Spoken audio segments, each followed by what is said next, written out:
Hey everybody, welcome back to the island. I'm Andrew. I'm Adam. And we're the Castaway Brothers, and we are joined once again by our darling friend Angela, who runs our Instagram. We got Nate in the house. He's here and there and everywhere. Hi, Stella. If you hear a Stella's Yelp stuff, Moody. Moody, we don't know yet. We always knew she was mentally damaged, but it's fine. Well, She's she gets normal. that from you. Shish. Anyway, So, we just watched episode 7 of season 2, which makes it episode 50. yes, there were 8 episodes in season 1, 7 episodes so far in season 2. That makes 50. Stop counting on your fingers. It's 15. Nobody can see you. 15. That's 15. So, it felt like not a lot happened in this episode. It was weird because there's a lot of action, but it also felt like there wasn't. I feel like this entire season has been kind of teaching us, hey, don't compare us to the first season. It's a completely different season. The beat's gonna be completely different. And it showed in the worst way in this one.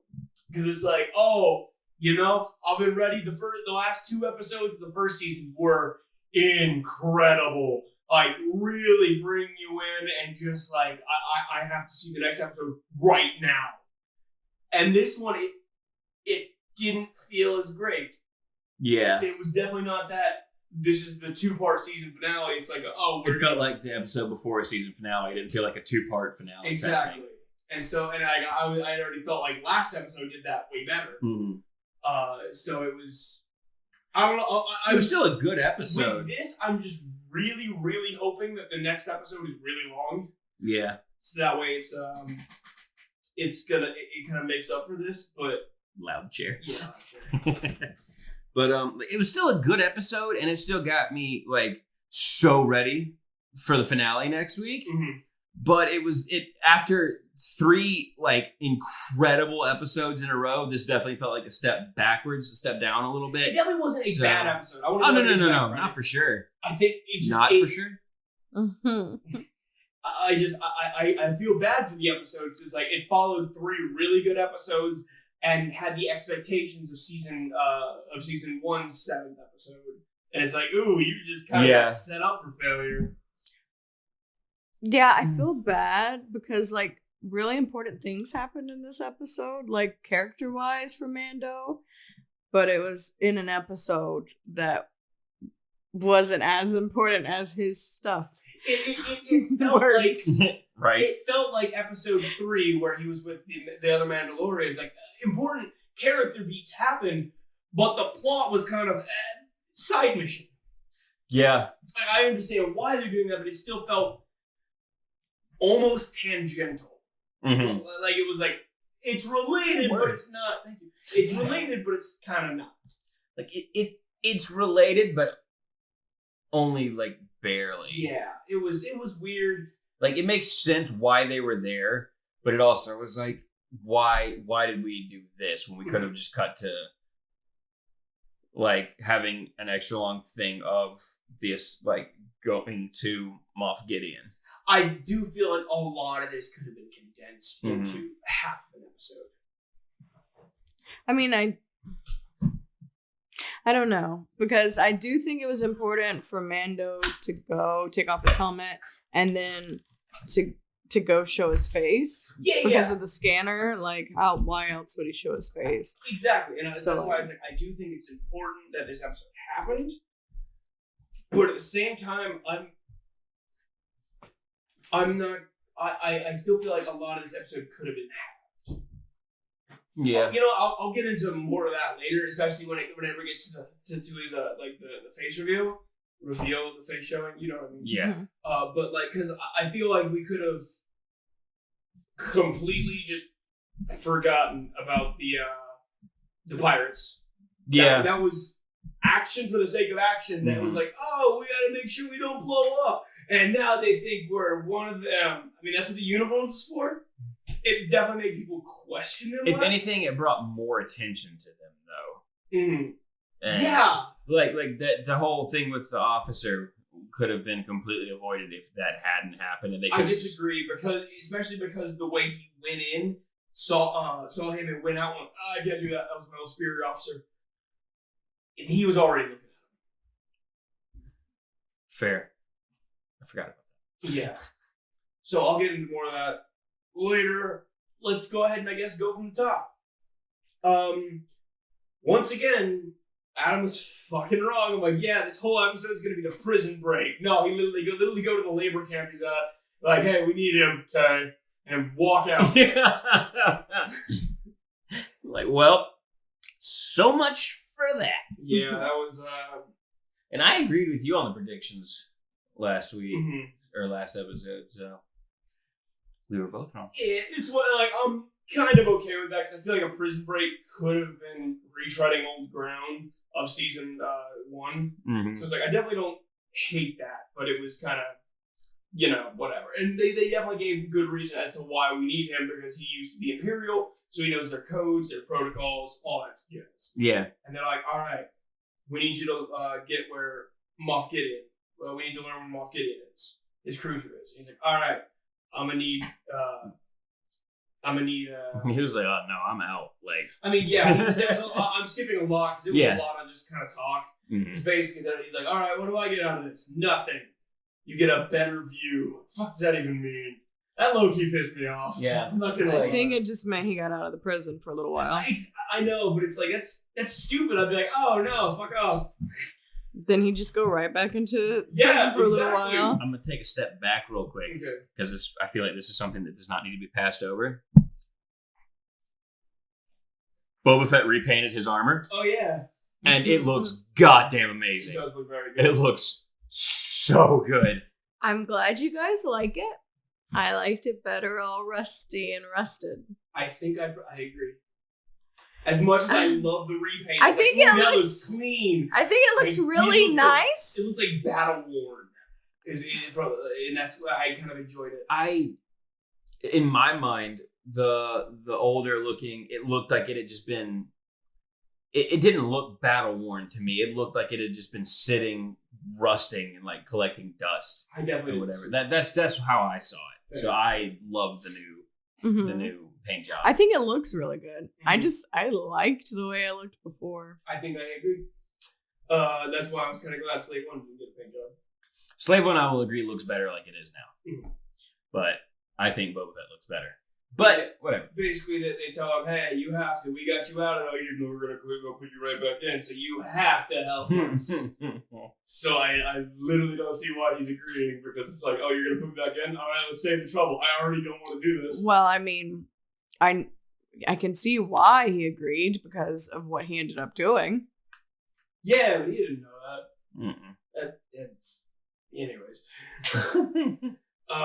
Basically, they're going to hijack a little shipment of something.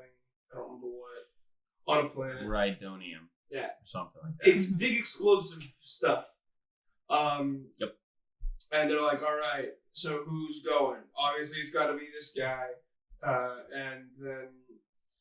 Kara. Yeah, they kept volunteered. suggesting like everyone else. He was like, no, they have to scan your face, and If you're wanted or if you are not Imperial, it if will you're know, in the and then New it'll send Republic up. system, Yeah. it's going to send up a flag. Yeah. So he's like, all right, well, Boba, or no, so that immediately counted out Cara Dune, Yeah. and then Sniper. which Sniper. never said her name, Yeah, I so still don't remember her name. She was like, oh yeah, no, I'm wanted. I'm wanted in the, basically in the bounty hunter's field. Like, so that's a no-go. And then Boba Fett says something about like, yeah, they know my. Let's just say they know my Let's face. just say they might recognize my face. Yeah. I love that line. But Amanda's like, I got this. And I'm like, yeah, no, you can't walk in there with Mandalorian armor. I'm not gonna. So he goes and they take out the little drivers in the transport. He goes behind a corner and changes into the armor, which he is incredibly uncomfortable in. It's pretty easy to tell. Oh, yeah. What happens next? They get in the thing, and then Mayfield just talks a Mhm. lot. He is talking. I I felt- understand some of this is setting up for his character's actions and Mando's character's actions. actions. Because some of it felt unnecessary. some of it was definitely unnecessary because the whole you and me, we're not so different. And then Let's get one thing straight. You and I are nothing alike. Yeah. That's so like cliche. And then everybody was like, "See, we're all willing to bend the rules when the situation is necessary. Like your rule, you can't take your helmet off, or is it now that you can't show your face? See, you'll do whatever it takes." And it's like, first of all, fuck you. It was always you can't let another living creature see your face. He always probably just said I can't take my helmet off because he didn't want to have to say I can't let another living creature ever see my face every fucking time. Just a little easier way to explain it. Exactly. Then pirates try to blow it up. He kicks their ass. Which also, hang on, like real quick, the line about like, maybe you're from Mandalore, maybe you're from Alder. Some people, you're from Mandalore, you believe one thing. Some people are from Alderaan, they believe another thing. Both of them are gone. It's like, it's like, what the fuck, man? Like so insensitive. Language. Then again, he's a hardened criminal. I don't want to talk exactly. Yeah. But it's still like, wow, that's a concentration. Am I the only one that liked this guy? I like him towards the end of the episode. Yeah, no, but especially I liked him from the beginning. Mm-hmm. From this part, it's like you are talking a lot, and I don't care enough about your character to listen to what you say. Yeah, pretty much. I liked him.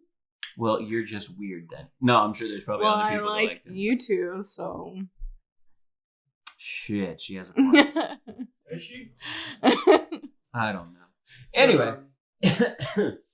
So yeah, the pirates come. I actually did like the part where Mando was fighting the pirates, and he went to block because he's so used to having Beskar that when he didn't have it, it actually hurt when the guy hit him with the staff. Whatever. He's like, "Ow, fuck you!" It was very good watching him fight. First of all, hand to hand. That was actually it was funny. I don't know if his gun jammed or I think it was Imperial, so it either ran out real quick or jammed. Either way, it's garbage. So yeah, he was just like cool.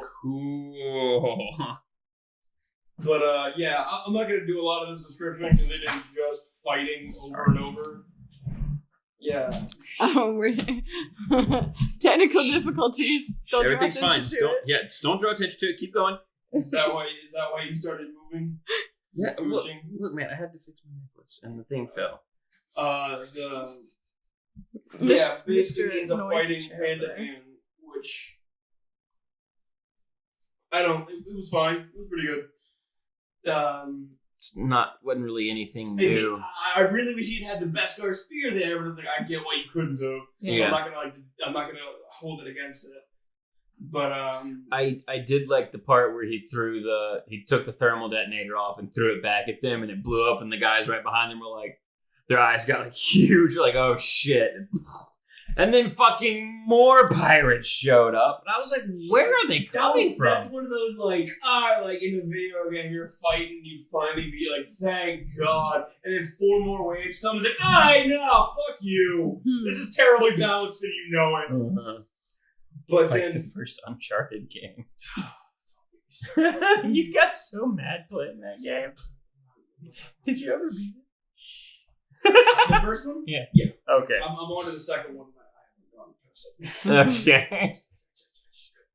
Anyways, TIE fighters save them. They end up getting in, and basically, when they're coming in, all the stormtroopers are just cheering them on. And I didn't hate that because it was like, oh yeah, it is nice to remind you, hey, these are people. Mm-hmm. They may be extremists that believe in like bad things, but they are people. They are people that want to see their cause succeed, and it was kind of.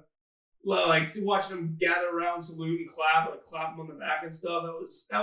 It was a nice moment. I agree. Like and they're like, yeah, the fucking terminal.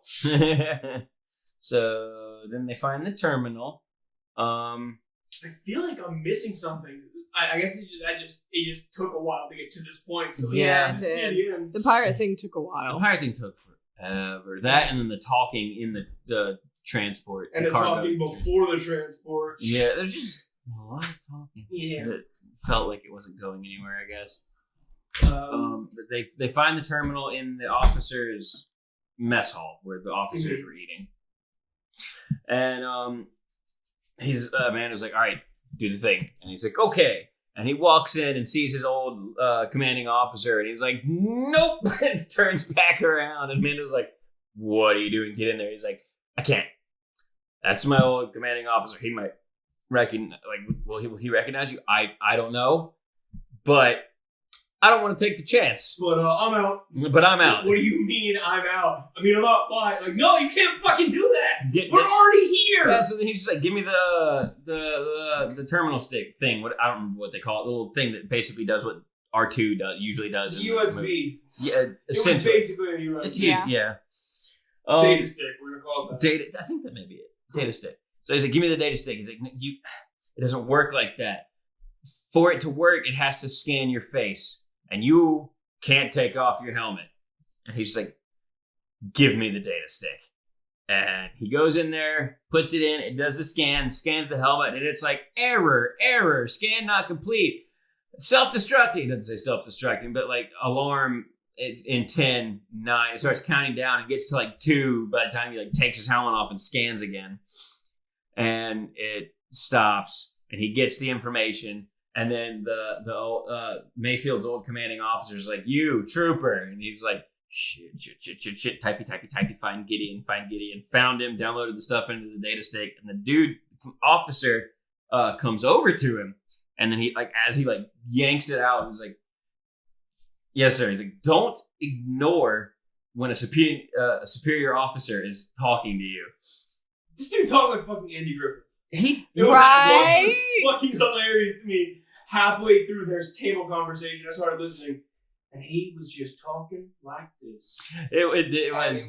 And I wanted to be like, boy, you sure got it. You sure got He that. Start talking, needs to see a Sheriff. Barney Fife to come in. Yeah. He was it low-key Andy. It was very creepy, but not like in a threatening way. It's like, No. I'm just uncomfortable. No, he was threatening to me. The way he was smiling, and he was a creep. Yeah, he was pretty creepy. But he starts talking. He's like, "What's your designation?" And he's like, "Transport." And he's like, "What?" My designation is transport co-pilot. He's like, "No. What is your TK number?" And he's just like, "My TK number is," and he's like, "Uh-huh." And then Mayfield comes over. His is this and this and this. He's my commanding officer. I'm Lieutenant. TK. TK. I remember that was just 3 ones. Was it? Yeah. It was 111. But he's like, you have to speak up, sir. He's after his cabin depressurized or whatever. It's a little hard of hearing. Yeah. What's your name? Yeah, We he- just call him Brown Eyes. And he goes, "What's your name?" And just kind of says it louder, which was funny. It was a good moment. And he doesn't say anything. He's like, we just call him Brown Eyes. He's like, Brown Eyes. So then he's like, let me get you a drink, boys, troopers. Yeah, you're the ones that did the thing. Yeah. Let me get you a drink. So he starts asking, what should we toast to? I'd say to health, to luck or whatever, but I don't want to be. I don't know what all he's saying, but the dialogue wasn't that strong in this episode. I didn't think it was bad. I think it would have been better were it any other episode. Were it not the one right before the season finale. I would have been like, yeah, oh, this is good. This is actually like, it's pretty well written, but it's also for like, had this been somebody talking to Cara Dune, I would have cared more, but it's like, I don't know this guy. I don't know this I would agree with jailbreak. that. So it's like, whenever they start talking about, oh yeah, they start basically talking about an old operation where they nuked the city. Yeah. They basically just nuked the city and killed all rebels and empire in the city. And Mayfield was still not okay with that. Also, the only reason I can remember his name is Mayfield is because of the Mayfield ice cream. And that's what kept popping in my head. So I was like, hey, cool, whatever helps. Whatever works. So yeah, but Mayfield was supposed to be there, but he survived or whatever. And he's like, yeah, but they're now heroes for the empire. Yeah, sure, they're real heroes to their family because they're dead. Yeah. They don't get to live on and see their glory. They're dead Mm-hmm. and shit like that. And basically ends up like you can see him as Andy Griffiths keeps taunting him. He's about ready to. He's about to snap. He's about to lose it. And I don't know if Mando didn't. Mando still got his helmet off at this point. Yeah. I don't know if he just didn't realize that that's what was happening, or if he was just like didn't know it. I don't know. Mando just didn't do anything. He also didn't have his helmet on, so he was very uncomfortable. So he was. My guess is Mando's plan was just, all right, we talk this out. Once we're done with the toast, we're just gonna walk out. Yeah. Just leave. Something like that. But so Andy Griffith guy ends it with "To the Empire" as a toast, and Mayfield just looks at him for a second, whips up the blaster, and just blows him away. Mm-hmm. And Mando's just like, what the fuck? Just like a shocked look on his face, and a short trooper behind them just stops with a tray in his hands, like, They quickly kill everyone in the room. And then go out the window. Basically, an alarm starts sounding. I'm going to pause here because now no living creature has seen his face. Everybody that saw his face in there was dead except for Mayfield. Mm-hmm. I also don't know if that counts.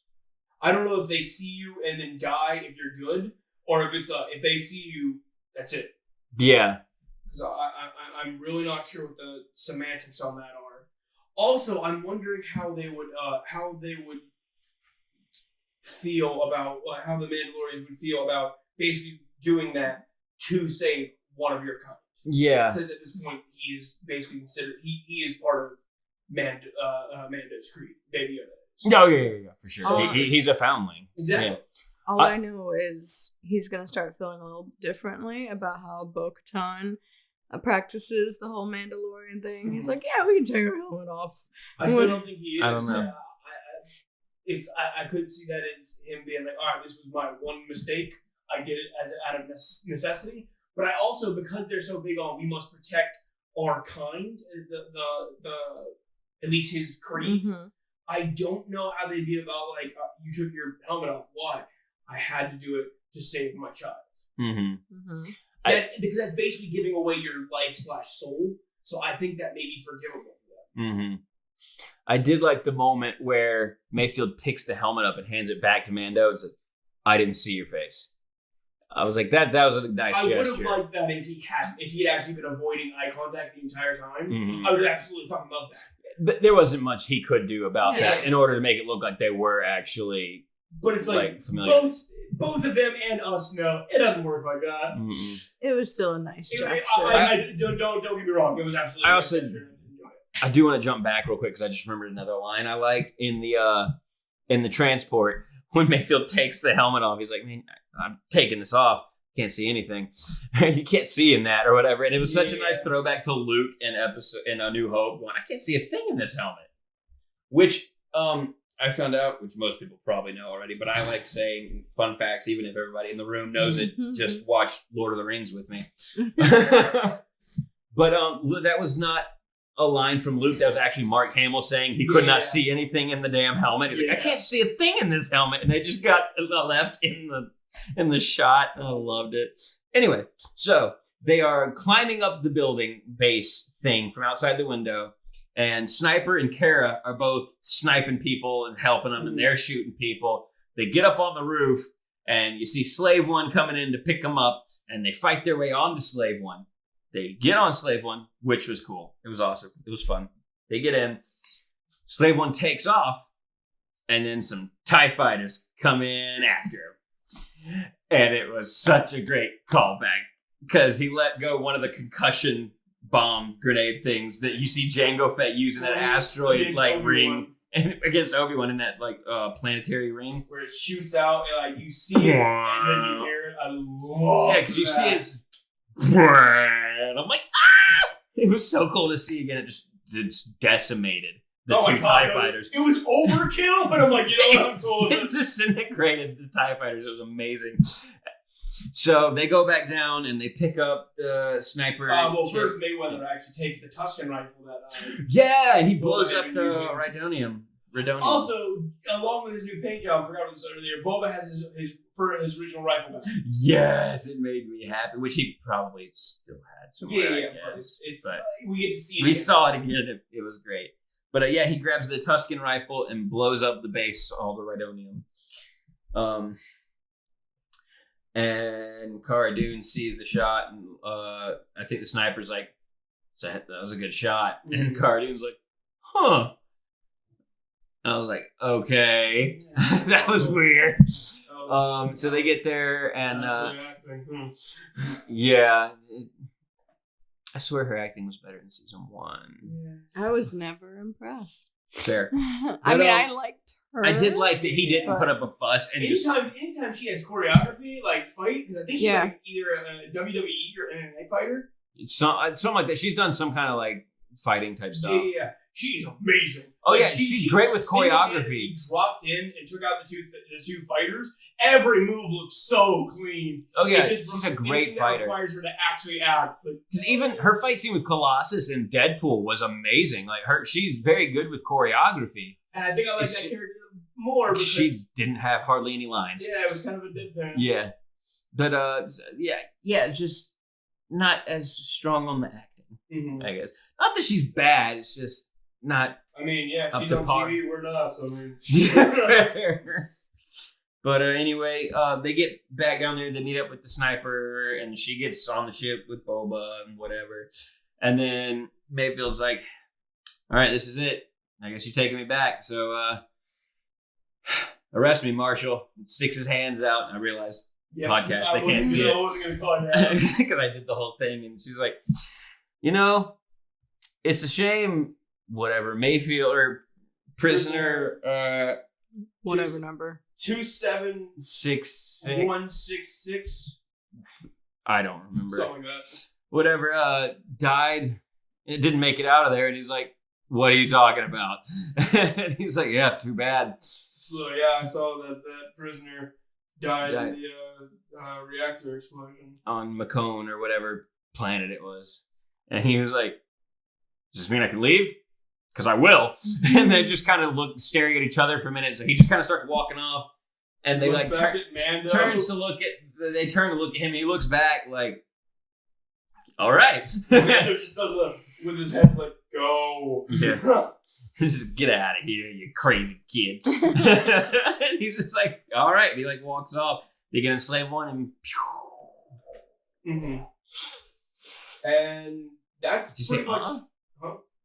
I thought you said no for a second. I thought you went like no, and I was like, "What?" No. Yes, that's what happened next, Adam. And that's pretty much it, except for the very final scene, which was very short, but was the absolute best scene in the entire episode. Hands down. Who gets to say what happened? Would you like to, Angel? Also, sorry if you can hear Nate in the background. Follow Nate on Smeal if you don't want to. You don't. I can't quote it, but I can say what happens. Yeah, go for it. So Moff Gideon gets a little, what's it called? Transmission, thank you. And it's Mando. And he basically recites almost word for word what Moff Gideon said to him in season 1 about the child, but he switched it up. And basically he threatened him, and he's like, that cute little green baby means more to me. Paraphrasing, of course. Yes, of course. And so, yeah, he said basically the same speech that Moff Gideon gave to him. I want to try to see if I can remember the speech. Yeah, go for it. So it was, "Moff Gideon, you are in possession of something that belongs to me. He means more to me." Wait, is that right? No, I think that was the final line. Yeah. It was more of I am coming to get him. I don't remember the whole speech.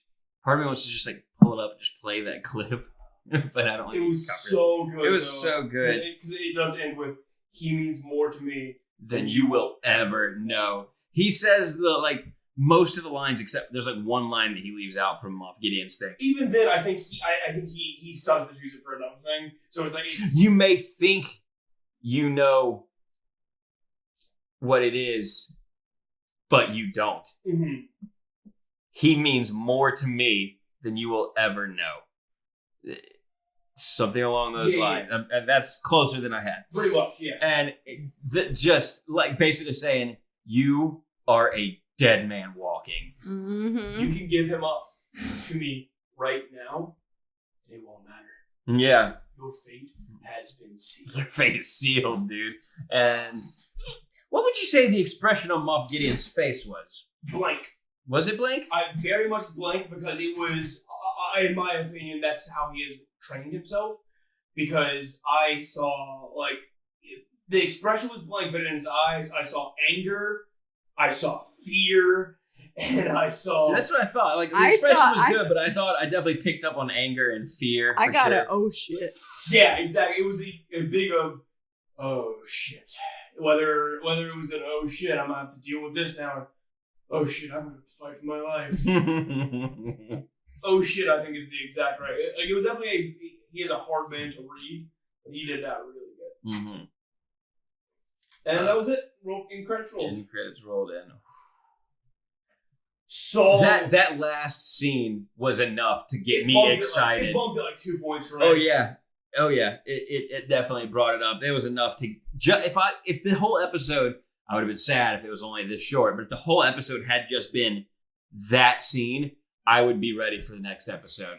Honestly, I'd have been pissed. I'd have been pissed it was so short, but I'd be like, fuck, I gotta know what's happening next. I would have needed the I definitely would have needed the whole by the way, this is a reference to the first season because I did not pick up on it until you said something. Oh no, part of that was because of the whole previously on the recap. Oh, right. Yeah. At the beginning. I never paid attention to those. But because I caught like the end of it, and then like when he started saying the things, he's like, "You are in possession of something that belongs to me," and I was like, "Wait a minute, I know these lines. Hold the fuck up!" I went back, and then especially when he said, "You will," he means more to me than you will ever know, and I was like, "Oh my god, how does it feel? Get in, you motherfucker!" And I was like, he said the words, he said it back to him. He repeated the speech, and you were like, "Oh my god, he did!" And I was like, They have done so good setting up this. This has been a day in the life of Castaway Brothers. They have done so good setting up this villain, though. They have. Moff Gideon, as far as I'm aware, does not exist outside of Mandalorian. I've never heard of Moff Gideon outside of Mandalorian, no. And just, he is now he is a major threat. There are personal stakes. He has shown he is at least capable of doing quite a bit. And he has the fucking Darksaber. And he has a fucking Darksaber. What the fuck's up with that? But they have done really well, and it's like I won't be surprised if he dies next episode. But I will miss him. If he does die, like I think he has definitely been a good. He has been a great villain until Mm-hmm. then. All right, so Adam, what do you rate this episode? I'm toggling between a 7 and an 8. I think I'm gonna go 8 because partially I'm being way too harsh with it just because the past 3 episodes have been so good, and then this episode last season was really good, and I'm holding it to standards I shouldn't. The episodes before I can hold it to a little bit, but the season before, it's like that's not fair on me. That's something I just expected, even though it was not promised. So I'm gonna give it an 8 out of 10. So I am being harsh on it. It was a very good episode. The fight on top of the truck, as much of kind of like almost time filler as it was really well choreographed, and it was really nice to see Mando doing hand-to-hand stuff because he can't use a blaster. And there are also like stakes because hey, if you don't have the Beskar, this can mess them up. This could go very badly. Especially because they're in highly volatile stuff and they've all got like detonators. Yeah, they're trying to blow it up. Yeah. So that was interesting. But a lot of my problems with this season has been there have been lulls, and this had quite a few lulls. Whether because I understand this is, hey, we have to get here because of this. Hey, this is setting up for this moment later. Hey, this is why he's about to do this. Hey, but it was all like a lot of, all right, cool. This is a lot of talking I kind of don't care about in the next to last episode of the season. Yeah. Like, again, had they done this 2 episodes ago, I'd have been in. I would have loved this guy's Mayfield. Yeah, Mayfield's turn, his kind of character redemption, development. his But his because it's the backstory. episode before the finale, it's like, why are we doing Yeah, this it was now? very Like, this much- would have been great 2 episodes ago. Why did we wait this late to do this shit? Mhm. And I understand even still, Yeah. like, hey, we needed this reason to get him out, so it's kind of has to happen now. But it's like still this close to the finale. I need the focus to be on the task, not this guy's backstory. I did really like Mando's sacrifice of taking off his helmet. That was really good, and I did enjoy that. I felt it was well earned, and him being like, I will literally sacrifice everything for this child. Because this is, I especially after the last episode, he has kind of fully realized, yep, this is my son. What do you rate this episode, Angela? So I think I like this episode way better than both of you. I do that. That actually surprises me, considering there was literally not a single scene with I Grogu was in going it. to bring that up later. Is that this is the only episode I think I can think of that does not have Baby Yoda in it. Yeah, no, this is the only episode. Then again, she doesn't only base her on Baby Yoda. No, I know, but it just kind of hit me a minute ago. Like, Mhm. this is the only episode so far of Mandalorian that has not had even one scene with Grogu in it. Mm-hmm. Mm-hmm. I am torn about the number. I'm thinking 8, maybe 9. No, probably 8. But there's so much I liked about this episode. Like, I loved Mayfield and Mando together because it's such a juxtaposition between his talkative, like I just love like edgy, Opposites. yeah, edgy, like let's just do the job, stop talking to me characters, and characters that are like, yes, I Yes. love characters like that when they're grouped together. Again, it's such fun time. I think if Mayfield was basically like Cara Dune and was starting to get seeded in more, I would love him. Mm-hmm. But because it's like, yo, last time I saw you, there was a blaster pointed at my face. Fuck you. I don't give a fuck about you. You're an asshole. And then it was, I'm going to let you talk again. I'm sorry. While I did enjoy that his talking and Mando was just silent, it happened too many times when it was like no response. And I'm like, listen, I'm not here for a monologue. Yeah. If you're gonna be talking to each other, it can be muted responses like Geralt, like, so you can take your helmet off. Even looking at him and then looking back, I would have loved, but he just looks dead. I mean, he did do that a couple times. A couple times. Most of the time, he was just looking straight forward and didn't move. I mean, Yeah. I still liked it. Yeah.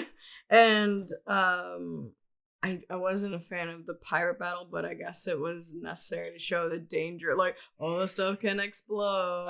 Stakes. It was action for the sake of action. And it Well, really showed.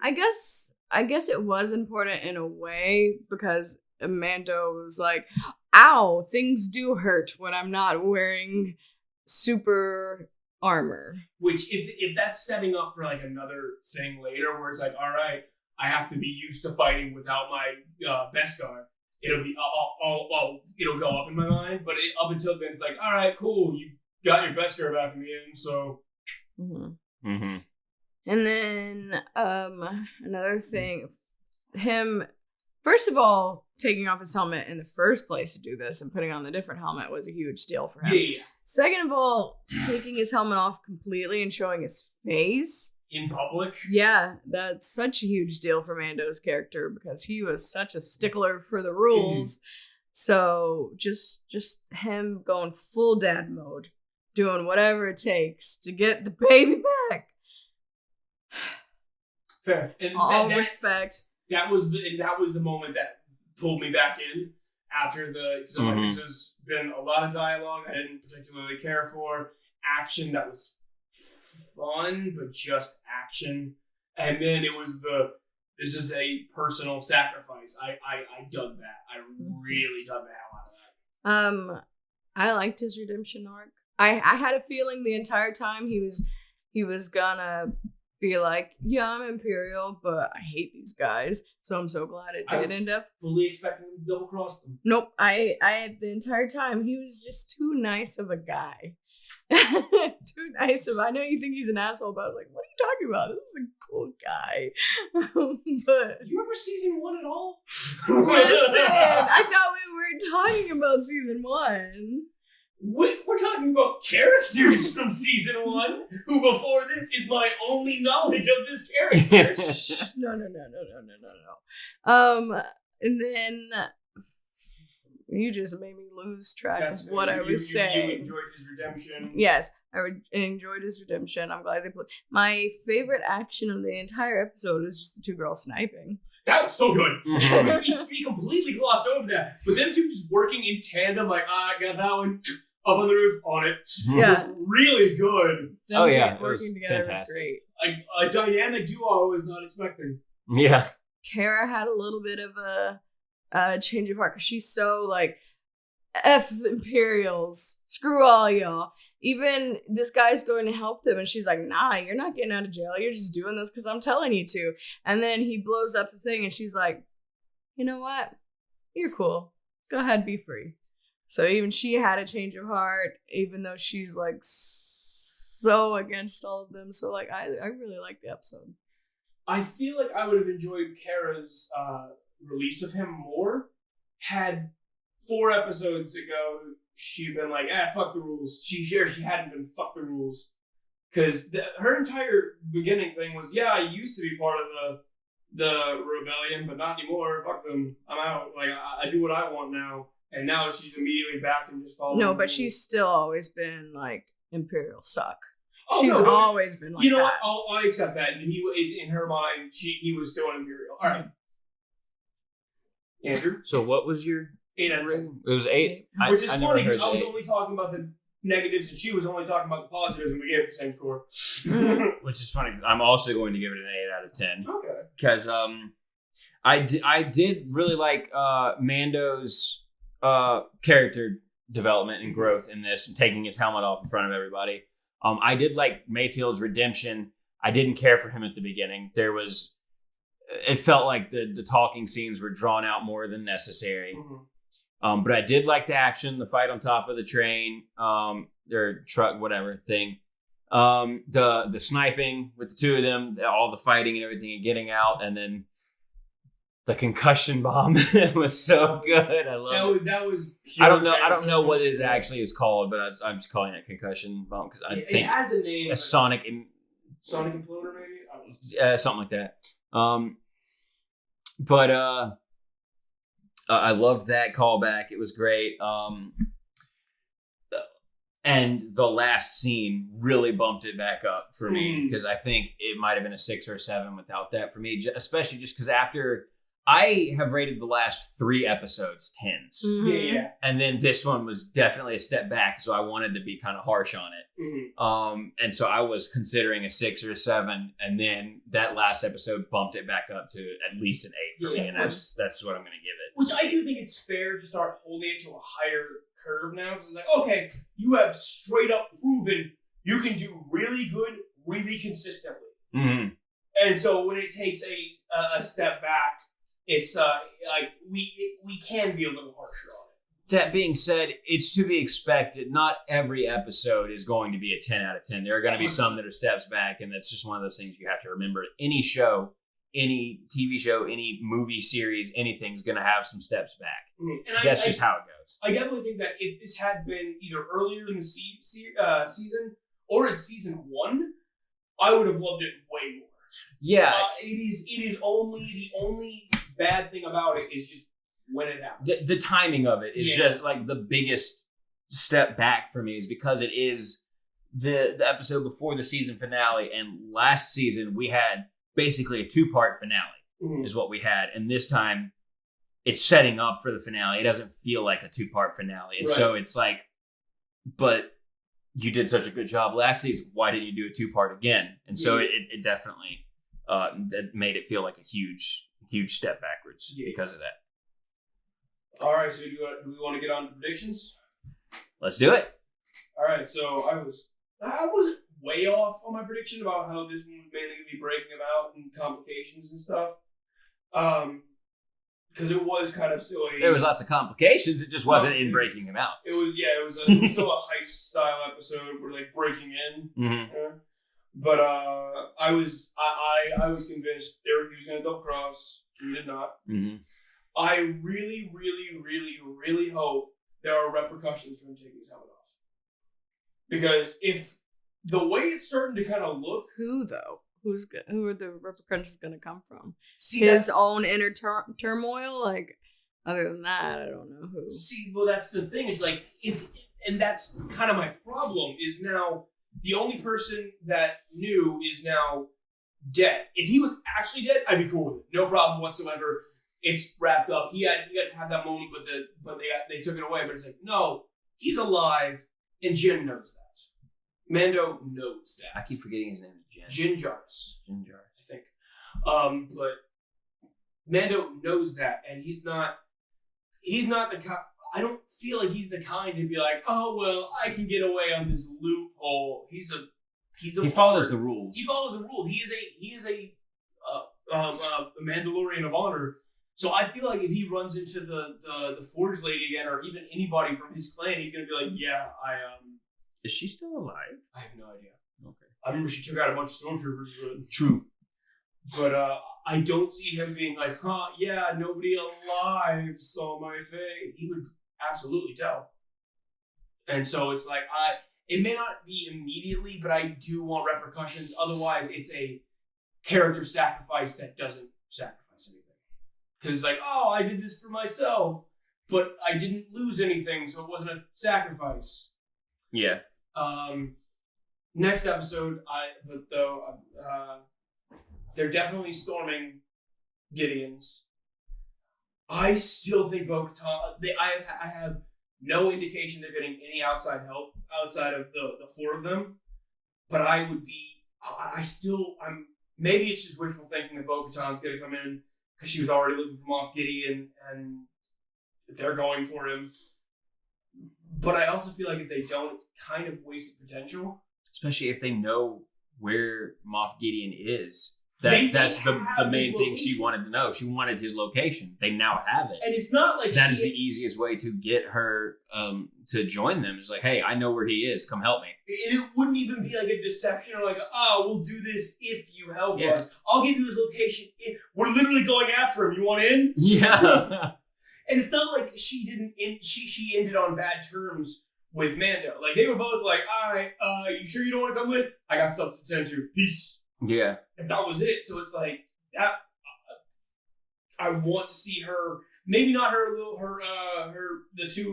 guard is what I'm going to call them, but the two other Mandalorians that were with her. I was almost like, all right. said co-workers, and I knew that wasn't right. It's not wrong, but it's like I would be okay if they didn't get in there because then it's like, all right, this is a big team now, and it's starting to get kind of hard to give everybody a character. So I would be cool with just her, but I Beskar besties. Continue. You said her besties, and so that's all. Subscribe. I would be like, I'm cool if Ahsoka isn't in there. I want her to be in the finale, but I'm cool if she isn't. I'm still sticking to my after credit scene is going to be Cal. Sticking to that. Mm-hmm. I see the plot wise. I don't know because it's like I don't think they're definitely going to storm his cruiser. I don't know what they're doing from there. I don't know if it's just storming and then it's going to be a 45-minute fight. But something is going to... That's like I kind of can't predict anything because it's like, something's going to be revealed. How vague is that I get to claim? I get to claim whenever something happens.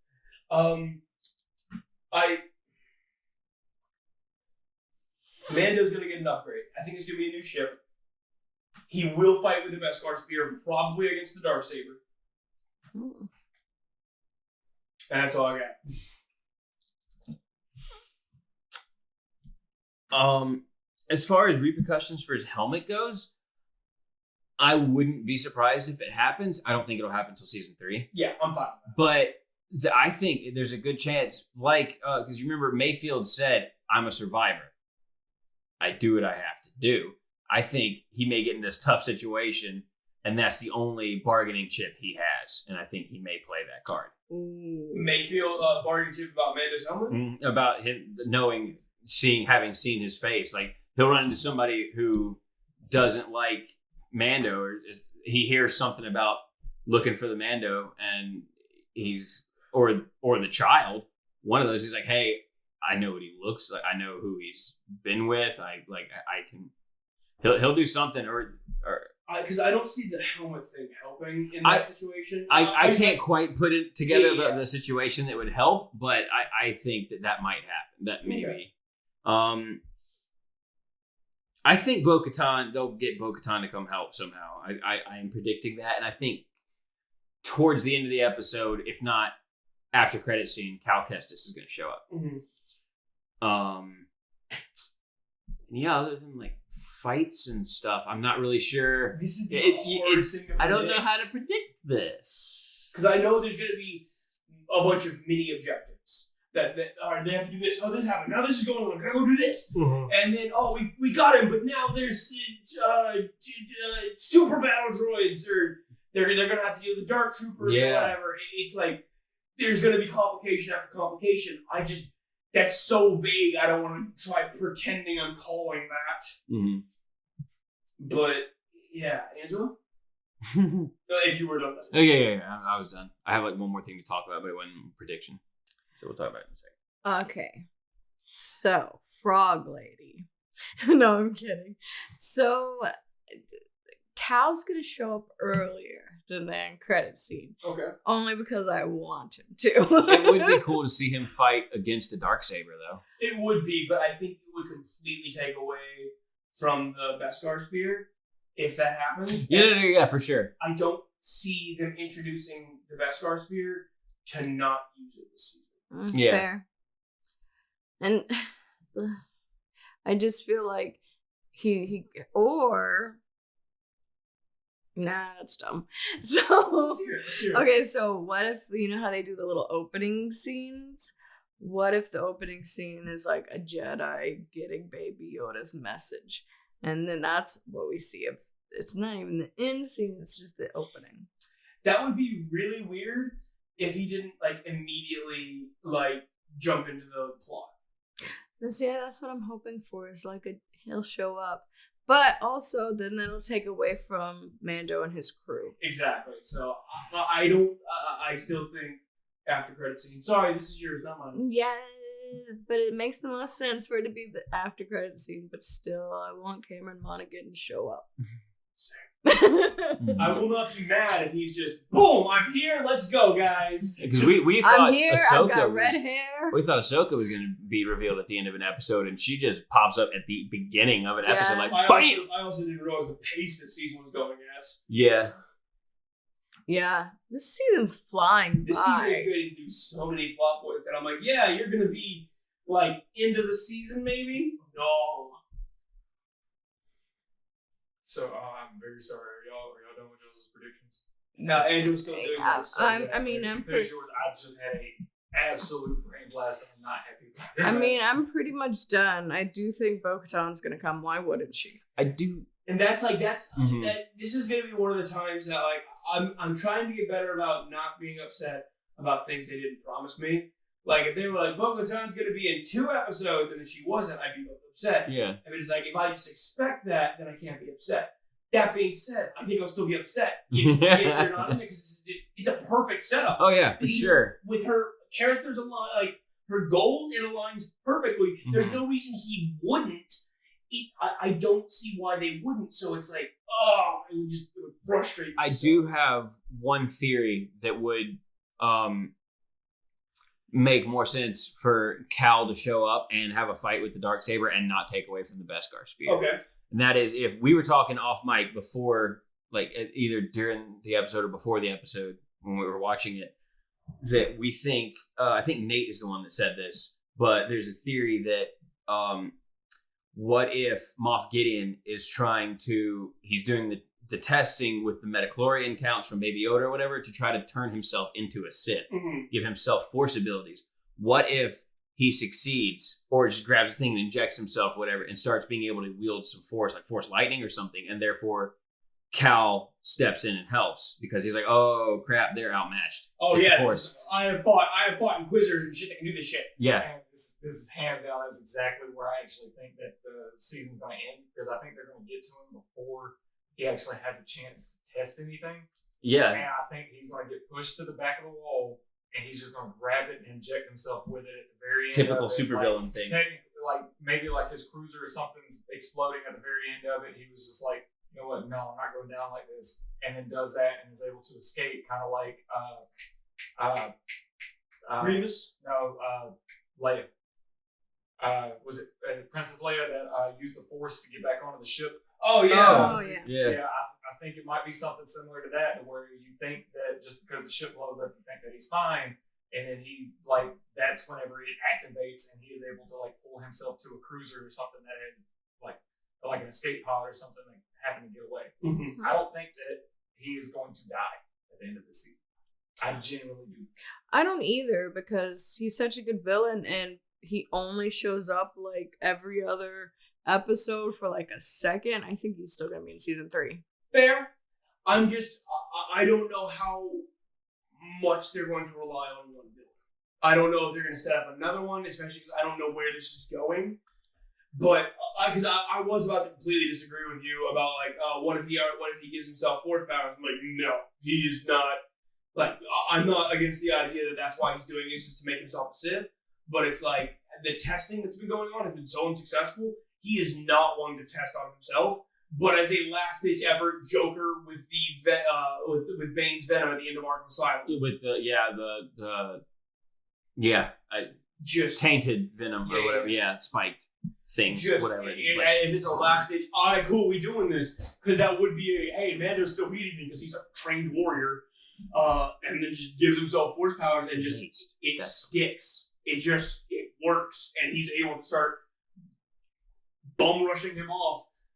And then Cal comes in. Either he's been there the whole time, or he comes in as reinforcements with Bo-Katan. That would be cool too. That would be really cool. And then is able to at least, while the cruiser at least hold him off. Yeah. I feel like I'm about to completely discredit that entire theory that I had. Okay. What if for some reason Mando ends up with the tested file and he becomes a Jedi? I would hate it. I I'd be so might mad. stop watching the show. The only way I would accept it is if you got the darksaber. Because Then I think I might be okay, but otherwise I'm would I don't still need hate it. Mando to be a Jedi. I genuinely, I was just thinking about a bunch of random things, like maybe Moff Gideon got it at the very end of it and he technically died, but they think he's dead and he did that, and then he left to train or something, so he just kind of falls off the face of the earth, and he probably ends up looking like Palpatine, let's be completely honest. But because for some reason they have a thing for scrotum face villains. But anyways, there was a split second in my head, it was just he kind of fits the Luke aspect of a Jedi a little bit, to where he kind of comes in and he's just kind of doing his own thing and everything, and he's kind of learning about the world, and then he finally finds that reason to fight. And that, for some reason, that seems to be a recurring thing with the Star Wars canon, the heroes, like Rey. Yeah, and it's they don't really know what they're doing or anything. They're just kind of out surviving and everything. Yeah, they already had the Jedi powers and everything, but I think something sketchy. If Moff Gideon doesn't get it, something sketchy is going to end up happening. Either Mando's going to get it, either the leader of the Mandalorians, the princess, or she's going to end up with it, and she's going to end up becoming the next villain, or just something. I think somebody that thinks they can handle it is going to end up with it, and it's going to completely consume them, and they're going to become something on par with Darth Vader, villain wise. So. But yeah, I also, for the record, would not enjoy if Mando essentially became a Jedi. I just think it would be more palatable if he got the darksaber, because the darksaber was Mandalorian. It was of the first / only Mandalorian Jedi. Mm-hmm. That's he made the darksaber as his lightsaber, and so it's to have it go down to another Mandalorian Jedi would be okay. That's at least cool. It loses a lot of the Western appeal, and I like it a lot less. But hey, it becomes more mainstream Star Wars and less what the Mandalorian is. And the only Star Wars side story. Yeah, the only thing that would make it still somewhat interesting is knowing Mando, he doesn't like things that he can't understand how they work. Mm-hmm. Like with I finally remember the name of the Jedi planet we were on last episode, Tython. Typhon, yes. So while he was there on that rock, he was like scanning, looking for a way to activate it or something. That's how his mind works. So he would be very reluctant to use any kind of Force abilities if he did get them. That being said, I still hope he doesn't get them. I like him as just a non-Force user. I also wouldn't mind him getting the Darksaber just because everybody agrees. All right, you're the leader of the Mandalorians now, and he just holds on to it, doesn't really use it until Grogu goes up. And gives Grogu the little Darksaber? Because he's going to be a Jedi. He gets the Darksaber. Technically, he Mando wouldn't want to be the leader of the Mandalorian. He absolutely wouldn't, but I feel like he may accept it just so he would have a lightsaber for Grogu. I feel like he'd give it to Bo-Katan. I agree. But let me insert my fanfic here, okay? Listen. All right, you said you have anything else you want to talk about? It was that. Okay, cool. Then, I'm very thankful that your brain was in the same area. Oh, yeah. We work very similarly. Season 3 prediction: Okay. Moff Gideon Sith. Moff Gideon. So you think Moff Gideon will All right. stay around for season 3? Yes. I hadn't considered that, so I think that is the only way to keep Moff Gideon. He would have to Sith up or do some kind of major thing to stay relevant, because at this Or point, basically become General Grievous and become more machine than man. yeah. That'd be interesting. Mhm.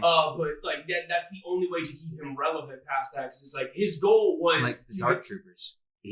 fair, Yeah. but his goal was to get the child. He has gotten the child successfully, and if he loses him again, it's like, all right, either we're going Power Rangers and this is the same plot every season, or you've got to spice this up. Right. Either he becomes a bigger threat, and if he becomes a bigger threat by having more soldiers, I don't care. No. You've lost my interest. No. The only way to make it a bigger threat is like Admiral Thrawn or whatever it was talking about. Bring somebody else in who is Ooh. in control of more stuff, or make Gideon a Sith. If Gideon doesn't become a Sith, if you don't have a really interesting way of making him a bigger threat, kill him off, because he is a great villain right now. Don't take that away from him, because it ruins the entire show. So As much as I love this being what I deem the Baby Yoda show, it's not actually the Baby Yoda show. It's the Mandalorian. So I don't think season 3 is going to be, oh, we gotta go protect Baby Yoda, gotta go chase this guy. I don't think it's gonna be like that. I think Baby Yoda's gonna be training. And do you think he's not going to be with Mando? I think Mando's gonna come visit him a lot. Okay, so it'll be like But a lot of episodes. There'll be an A plot and a B plot with Mando and Grogu.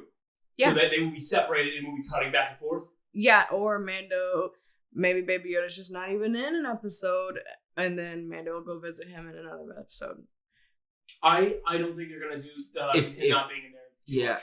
I think if Grogu goes to train, he's made his choice, and because of the way of the Jedi, you can't really have connections. Oh, that's a good point. Because I was thinking, I was thinking with the that. exception of some Jedi. Most Jedi are like, like no, connections are bad. They lead to the dark side or whatever. Which it's really fear of losing those connections, and fear of. And I feel like Cal of all people would being in be trouble. able. He has had a lot of people that he has cared for, and some of them have died. No, maybe I don't know. But basically, he has a crew that he's with on his ship and stuff, and he cares about all of them. So I feel like if anybody could teach him, hey, attachments are fine. You have to accept when they die. Yeah. That would be the only way. How long do we have? If that Past doesn't, an hour? if that I know. I doesn't wasn't expecting to go that happen, long on this episode. if Grogu's like, I don't want to give up my dad, then he's just gonna become a little mini Mandalorian. See, I would definitely love that, and I would wonder if basically he started training in Mandalorian ways with the Force, because like you don't just lose it stuff. But The Force. yeah, Because he's technically a foundling, so You he looked like- is a Mandalorian. You looked like you were getting ready to say something a minute ago. Like you had an epiphany.